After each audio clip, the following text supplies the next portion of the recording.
I am Ardini binti Osman. My number matrix is 2021610146. Hi, my name is Nur Aimi Aini Muhammad Rafi. My matric number is 2021600874. My name is Nur Aina Shakira binti Samsul Bahari with the matrix number 20214771148. My name is Nur Aisyah Batrisha binti Muhammad Nurawi. My matric number is 2021823572. Assalamualaikum and a very good day. My name is Nur Aina Shakira binti Samsul Bahari and I will start the presentation of segmental reporting with the company background. Without further ado, let's take a look on how IHH Healthcare was established. IHH Healthcare was incorporated on 21st May 2010 as a holding company for Khazanah's healthcare investment in Parkway, Pantai, IMU Health and Apollo. Subsequently, IHH Healthcare was converted to a public company on 2nd April 2012 and assumed its current name. In Malaysia, IHH is one of the largest private healthcare providers operating a range of established healthcare services including private hospitals, ancillary services, and education facilities. IHH Healthcare Network comprises 4 clinical hospitals, 11 Pantai hospitals, and Prince Court Medical Center, complemented by ancillary services including Pantai Integrated Rehab and Pantai Premier Pathology, and a chain of primary care clinics under Twin Towers Medical Center. 3 of their hospitals are accredited by Joint Commission International, and all 16 are accredited by the Malaysian Society for Quality in Health. IHH Healthcare Malaysia has a strong reputation for delivering excellent clinical outcomes and highest patient satisfaction.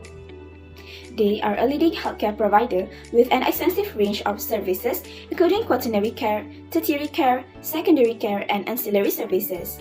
Their continuous investment in advanced medical technology and cutting-edge equipment such as PET-CT, Gamma Knife, Da Vinci Robotic Surgical System, and LINAC, among others, has enhanced their ability to provide comprehensive treatments in many specialties, including oncology, cardiology, orthopedics, pediatrics, obstetrics and gynecology, ENT, ophthalmology, internal medicine with various subspecialties, plastic and reconstructive surgery, neurosurgery and general surgery, and various subspecialties. The success of IHH Healthcare Malaysia is backed by the combined strength of over 11,000 staff and more than 1,000 resident and sessional consultants. Each contributing individuals puts the patient's needs first and embraces a high level of integrity and empathy to deliver quality clinical outcomes. This in turn has created a strong relationship of trust among staff and consultants, resulting in a supportive working environment where teamwork leads the way towards excellence. IHH Healthcare Malaysia commits to touching the lives and transforming the care of our patients. We go to the vision and mission. IHH Healthcare vision, mission, and core values drive everything they do. They honor their commitments to build lasting relationships based on trust. Being big does not define them, but being trust does. Therefore, it really suits the missions of the healthcare itself, which is to be the world's most trusted healthcare services network. And also their vision is to take exemplary care of their patients and court around their people who strive to continuously raise the bar in clinical, operational, and service excellence. Hi, my name is Nur Aimi Aini Muhammad Rafi. Next, we move on to management approach. Management approach is a method of directing and controlling the company. There are 3 factors that have been taken under this account, which are the factor considering to have a segment reporting, such as nature of business, type of segments, and the responsibilities of the chief decision making. The first one is the nature of the business. It is divided to 3 small parts, which is nature of services, nature of production process, and the types of customers for services. Let us see the details of it. So, the nature of business of IHH Healthcare Berhad is a premium healthcare services. They operate medical clinics and provision of primary healthcare services. They also is the ownership and management of radiology clinics, provision of diagnostic laboratory services, and provision of managed care and related services. Following is the nature of production process. The nature of production process of the IHH Healthcare is to detect the health problems, diagnose diseases, treating diseases, and providing for a good end of life. Lastly is the type of class of customer for the services, which is the patient is from the primary care, secondary and tertiary care, and lastly a quaternary care. There are two types of segment that we can identify under IHH Healthcare Berhad. On my right side is the business segment, and on my left side is the geographical segment. So, what is business segment? Business segment is an entity that is engaged in providing products or services to their customers. Under the business segment, there is education services provided in leisure, hospital and healthcare, real estate investment trust, and corporate office. Whereas, under geographical segment, the groups conduct business in Malaysia, Singapore, India, Greater China, Turkey, and Europe. Lastly is the shift of decision making and their responsibilities. The Chief Executive Officer of IHH Healthcare in Malaysia is John Frankisna. He is responsible to provide the strategic directions, maintain high standards of operational and clinical excellence of IHH Integrated Healthcare Business in Malaysia. So, this is the top management of IHH Healthcare Berhad.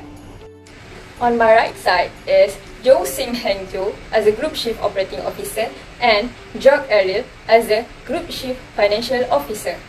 While on my left side is Ashok Pandit as the Group Chief Strategy and Business Development Officer and Angela Ryan as the Group Chief Human Resources Officer. Next, we move on to the responsibilities of Chief of Decision Making. Firstly is to reviewing and adopting the strategic plan for the group. Second, developing and implementing an investor relations programs or shareholders communications policy for the group. And the third one is to prepare a corporate governance statement in compliance with MCCG and an internal control statement for the annual report. And lastly is to identifying the principal risks and ensuring the implementation of appropriate systems to manage these risks. Hi, my name is Nur Aisha Batrisha. Today, I will discuss with you about the process of reportable and non-reportable segment. Under Mfrs 8, an entity shall report all information separately with regards to the operating segment if it is past the 10% quantitative threshold test and 75% test if the company applies revenue basis. The 10% threshold test consists of 3 tests, which are revenue basis, profits or loss basis, and total assets basis. This is how we calculate the all of 3 bases to identify the segment is reportable or not. First, revenue test. Internal revenue plus with external revenue divided with total revenue. Second, profits test. Profit or loss divided by total profits of all operating segments. Third, assets. Assets of segment divided by total assets. The result can come out with 2 different results, which are less than 10%, which is non-reportable, and 10% and more reportable. But if a segment does not meet the 10% threshold test criteria, they will be disclosed with other similar segments that are also below the threshold as and all other segments for the purpose of meeting the 10% threshold test. This is the segmental report prepared by the IHH Healthcare. As we can see, IHH Healthcare has many segments that we can calculate, such as Singapore, Malaysia, India, Great China, and Acibadem.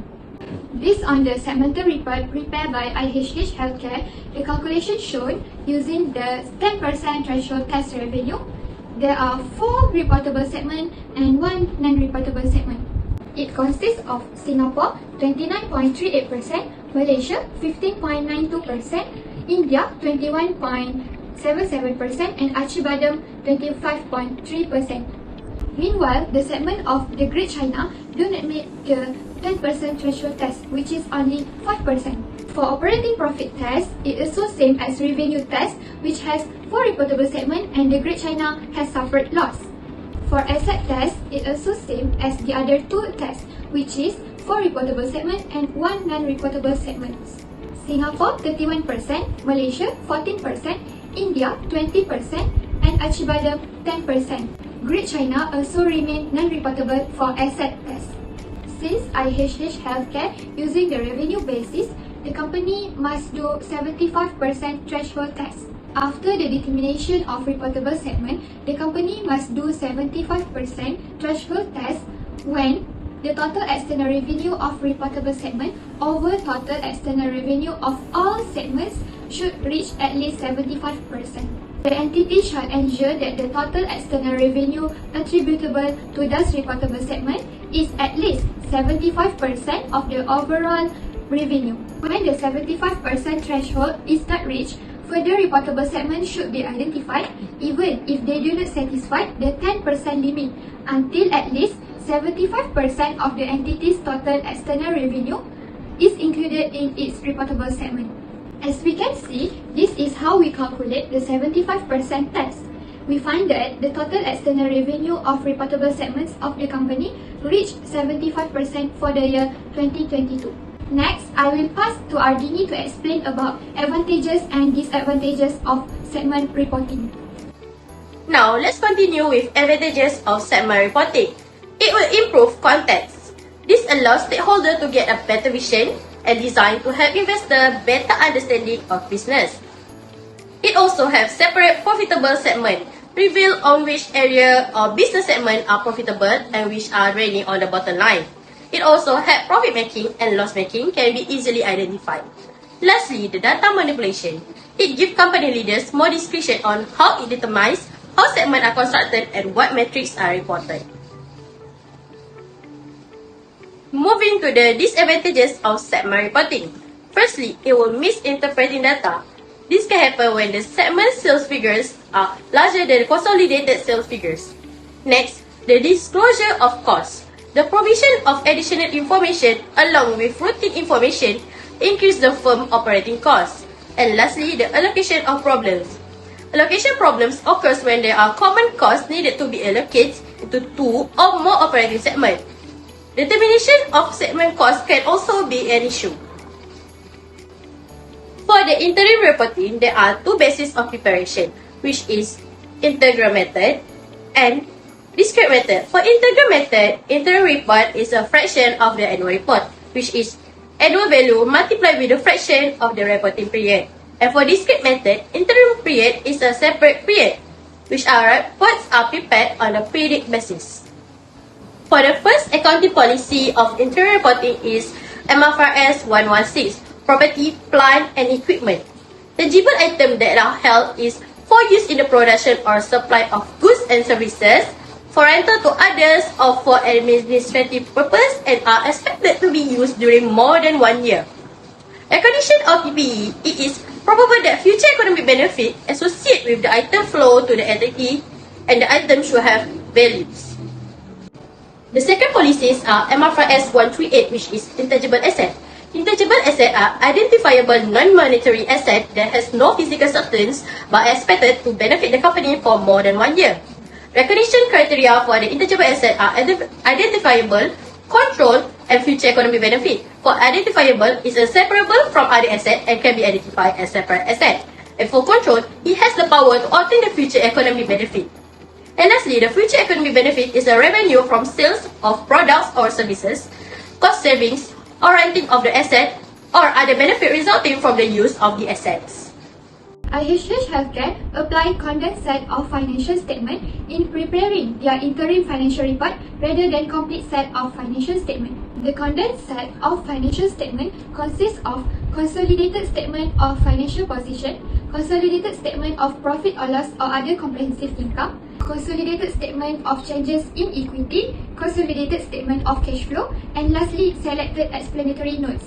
Set of condensed financial statement consists of minimum content for the current period and comparative prior period information, such as this condensed statement shall include that in its most recent annual financial statement, selected explanatory notes as required by the standards, and basic and diluted earning per share on the face of the statement of profit or loss and other comprehensive income. In condensed financial statement, certain line items may be aggregate such that the content is usually less detailed than the complete set of financial statement. For example, cash, bank and deposit may be aggregate and present as cash and cash equivalent in the statement of financial position. Now is the period for the current and comparative of each statement that has been prepared by IHH Healthcare Berhad. This accounting period will end at 31st December at each year. The period for the current and comparative of each statement is prepared by the company according to Mfrs 134. It will be measured at 1st April 2022 to 30th June 2022. That is equivalent to second quarter of IHH Healthcare Berhad in year 2020-22. As for the statement of financial position under the current interim reporting period, it is for 3 months starting from 1st April 2022 until 30th June 2022. The comparative of SOFP of the end of the financial reporting, the financial year starting from 1st January 2021 until 31st December 2021 at the reporting period of 12 months. Meanwhile, for the statement profit or loss and other comprehensive income, the current interim for the reporting period is for 3 months, which is on 1st April 2022 until 30th June 2022, while the cumulative year to date is for 6 months, which is 1st January 2022 until 30th June 2022. As for the comparative statement of profit loss for current period is for 3 months starting from 1st April 2021 until 30th June 2021, and for immediately preceding financial year to get reporting period is for 6 months starting from 1st January 2021 until 30th June 2021. Lastly, for the statement of changes in equity and the statements of cash flow, they have the same reporting period and reporting date, which is for the cumulative year to date, the reporting period is for 6 months, which is 1st January 2022 until 30th June 2022, and the comparative year to date is for 6 months, starting from 1st January 2021 until 30th June 2021. Last but not least, there are 2 adjustments made by the company to be included in the interim report. And I would like to present to you first adjustment, which is impairment loss. The following information was extracted from IHH Healthcare for the second quarter ending 30 June 2020. Property, plant and equipment as at 30 June 2020 is amounted to Rm 11,926,741,000, and the depreciation 6 months under 30 June 2020 is amounted to Rm 491,096,000. On 30 June 2020, one of the lands owned by IHH Healthcare was damaged by fire and partially damaged. Hence, IHH decided to conduct an impairment test for the land. The land was purchased in 2018 at a cost of 11,800,000. On 30 June 2020, the net sales of the land were 11 million and the value in use of the land was 10,050,000. And the net realizable value is chosen the higher between value in use and net sales value. For the impairment loss, we have to minus the cost of land with the net realizable value. And here is the extract of the statement of financial position before and after adjustment after we take into account of the impairment loss. Now we go to the second situation. Gross amount of receivables as at 30 June 2022 is amounted to Rm 153,770,000. On 18 June 2022, it was estimated that 17,141,000 cannot be collected by the end of 30 June 2022. It means that the net amount of trade receivable to be reported is amounted to Rm 136,629,000. We will end our presentation here and thank you.